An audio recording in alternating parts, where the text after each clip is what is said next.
Olá pessoal, eu sou o professor Eduardo Augusto e na aula de hoje vamos trabalhar a resolução de questões da banca IVIM ou Instituto Vicente Nelson. É a nossa segunda aula sobre essa banca e eu separei aqui 5 questões que foram trabalhadas tanto em provas da licenciatura como também em provas do bacharelado. Antes de iniciar, se inscreve aqui no nosso canal, deixa nos comentários qual tema, qual banca você gostaria de ver nossas aulas e se você tem interesse em mais materiais de preparação específica para concursos de educação física, dá uma olhada nos links da descrição desse vídeo que você vai encontrar informações tanto sobre os nossos e-books como também do nosso curso online da preparação à aprovação. Então, sem mais delongas, primeira questão. Uma das formas de planejar as aulas de educação física escolar é observar as dimensões dos conteúdos que podem ser trabalhados nas aulas. Os conteúdos podem ser subdivididos em atitudinais, procedimentais e conceituais. Escolha a alternativa que apresenta um exemplo de cada conteúdo atitudinal, procedimental e conceitual, respectivamente. Então, relembrando rapidamente, nos conteúdos conceituais estão relacionados ao saber, aos conceitos, à teoria propriamente dita, os procedimentais, ao saber fazer, aos procedimentos, à execução prática das atividades, das práticas corporais, e os conteúdos atitudinais que estão relacionados ao saber ser, aos valores, à convivência, ao respeito e assim por diante. Então ele quer nessa questão, respectivamente, conteúdo atitudinal, procedimental e conceitual. Então vamos lá. No item A, ele fala em valorização dos movimentos de ginástica geral, experimentação em movimentos da dança e atitudes de não violência nas aulas. Como por último ele quer os conteúdos conceituais, ele traz atitudes de não violência nas aulas, que na verdade seriam um conteúdo atitudinal. Por isso, item A é falso. Item B, aprimoramento dos movimentos da ginástica de solos, esse na verdade já seria um conteúdo procedimental e a gente já consegue eliminar essa questão. Item C, aprendizado sobre os símbolos das Olimpíadas, e aí seria um conteúdo conceitual, não atitudinal. E aí, ele fala também convivência cooperativa com as regras do jogo, que esse sim seria um conteúdo atitudinal, e o aperfeiçoamento do movimento do saque no voleibol seria um conteúdo procedimental. Item C, falso. Item D, cooperação entre os estudantes sem preconceitos, ok, de fato é um conteúdo atitudinal, né? Está relacionado ao saber ser, ao respeito, às normas, aos valores. Execução do movimento de arremesso no basquetebol, ou seja, um procedimento, de fato, um conteúdo procedimental. E conhecer as mudanças fisiológicas induzidas pelo esporte, sim, verdadeiro também, né? Um conteúdo conceitual, saber, o conceito, a teoria propriamente dita. Então, primeira questão, a gente já tem aqui a alternativa correta. Item D, o conteúdo atitudinal, cooperação entre os estudantes sem preconceitos, o procedimental, execução do movimento de arremesso no basquetebol, e o conceitual, conhecer as mudanças fisiológicas induzidas pelo esporte. Primeira questão, então, item D é o correto. Segunda questão, o metabolismo energético é muito relevante e muda constantemente sua predominância de acordo com o tipo de exercício, volume e intensidade. Qual alternativa apresenta a resposta correta em relação à prova esportiva e a predominância do metabolismo? E aí, uma típica questão sobre vias energéticas, né? Sobre os sistemas energéticos durante a prática esportiva, durante a atividade física. Inclusive, a gente tem uma aula aqui no nosso canal trabalhando exatamente essas vias energéticas, né? O sistema anaeróbio lático, o sistema anaeróbio alático e o sistema aeróbio. Então vamos lá, item A. A prova de 110 metros com barreiras é predominantemente aeróbia, com predomínio do metabolismo de produção de lactato. E aí é falso, né? A prova de 110 metros com barreira é uma prova de alta intensidade em uma curta duração. Então, na verdade, teria uma via energética, teria o sistema energético anaeróbio alático como sistema predominante e não o sistema aeróbio, que esse sim é mais utilizado em grandes distâncias, né, em exercícios de maior duração. Então, item A é falso, pois prova de 110 metros com barreiras, a gente vai ter uma predominância do sistema anaeróbio, mais especificamente o anaeróbio alático. Item B.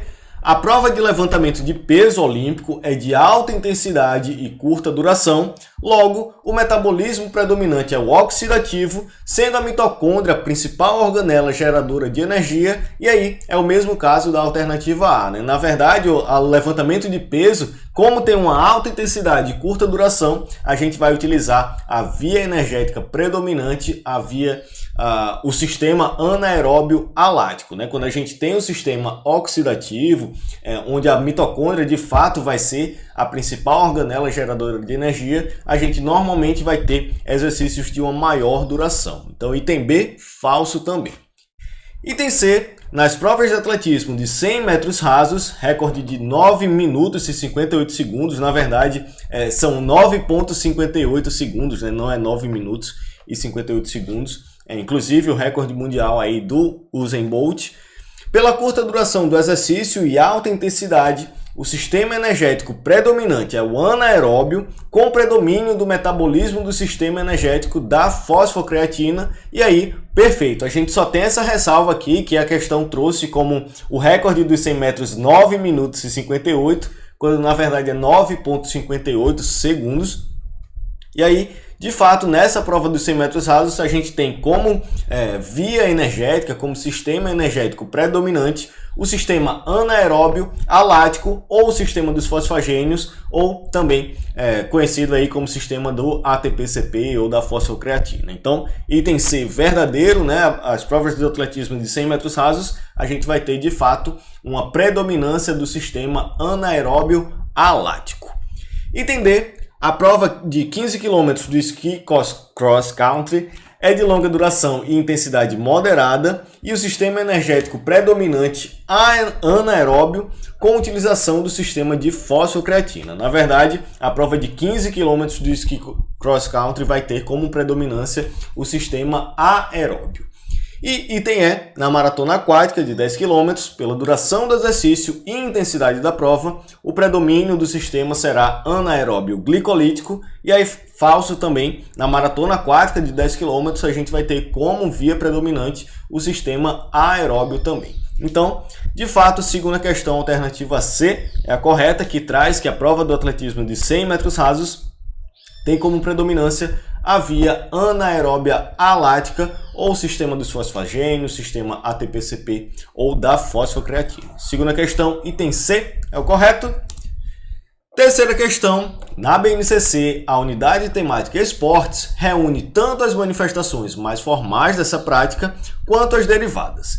Para a estruturação dessa unidade temática, é utilizado o modelo de classificação baseado na lógica interna, tendo como referência os critérios de cooperação, interação com o adversário, desempenho motor e objetivos táticos da ação.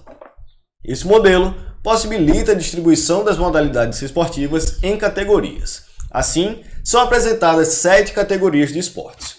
Remo e golfe são exemplos de categorias de esportes apresentados respectivamente numa das alternativas abaixo, a ponte. E aí, a gente tem as 7 categorias de esporte na BNCC, a gente já trabalhou essa temática em várias de nossas salas aqui no nosso canal, trabalhamos lá também no nosso curso da preparação à aprovação.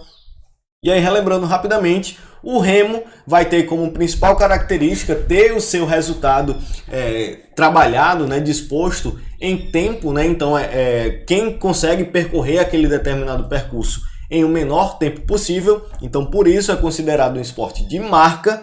E o golfe, ao contrário do que muita gente pensa, que considera como um esporte de campo e taco, o golfe na verdade é um esporte de precisão, já que o grande objetivo, a grande característica do golfe é lançar, arremessar um objeto, né, a bola do golfe, buscando acertar um alvo específico. Então por isso o golfe é um esporte de precisão.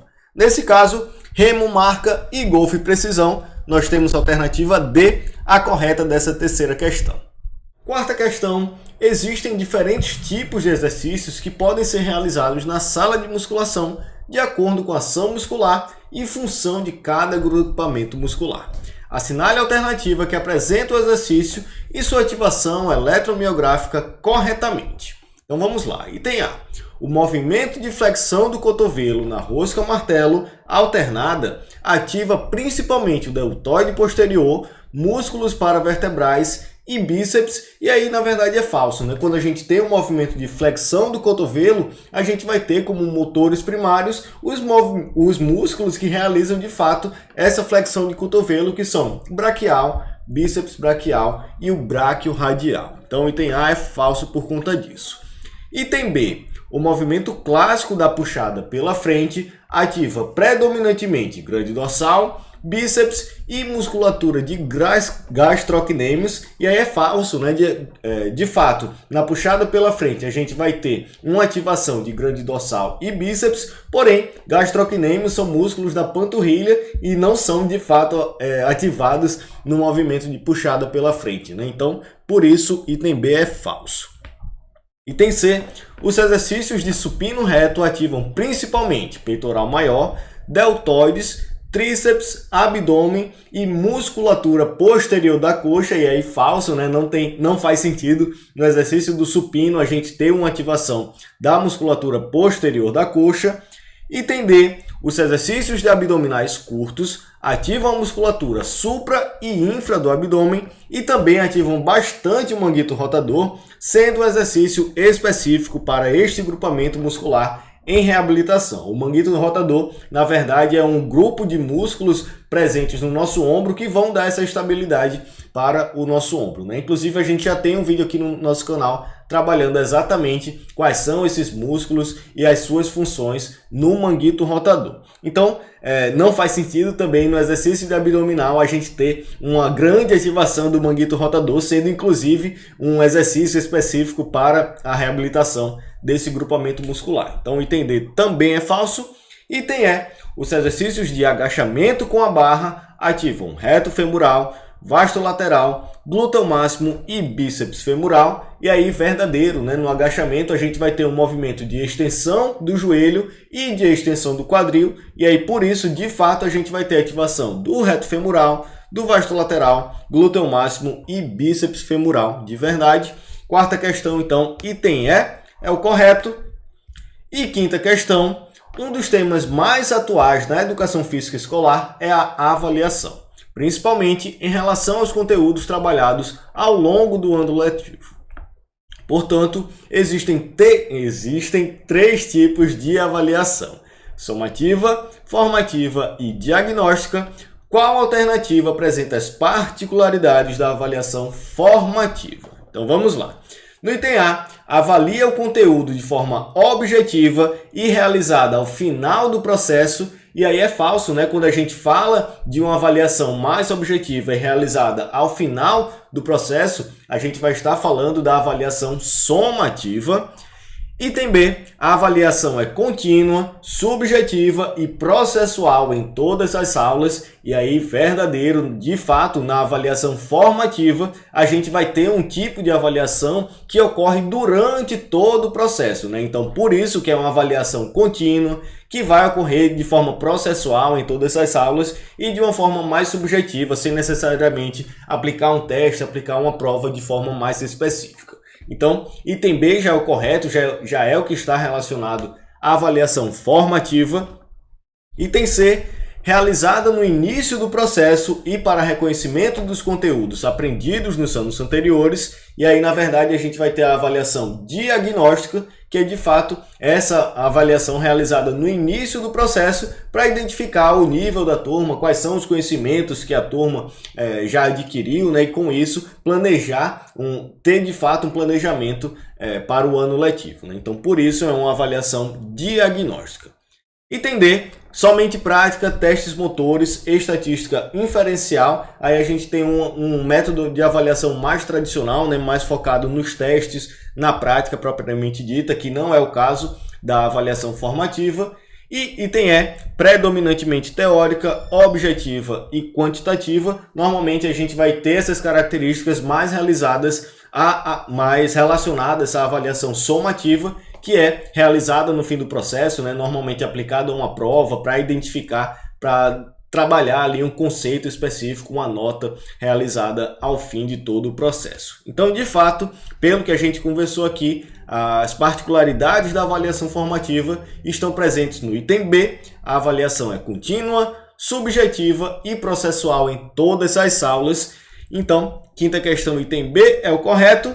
E com isso finalizamos essa nossa aula trabalhando questões da banca IVIM. Lembrando, deixa aqui nos comentários qual tema ou qual banca você gostaria de ver em nossas aulas. E se tiver interesse em mais materiais, dá uma olhada no link da descrição desse vídeo.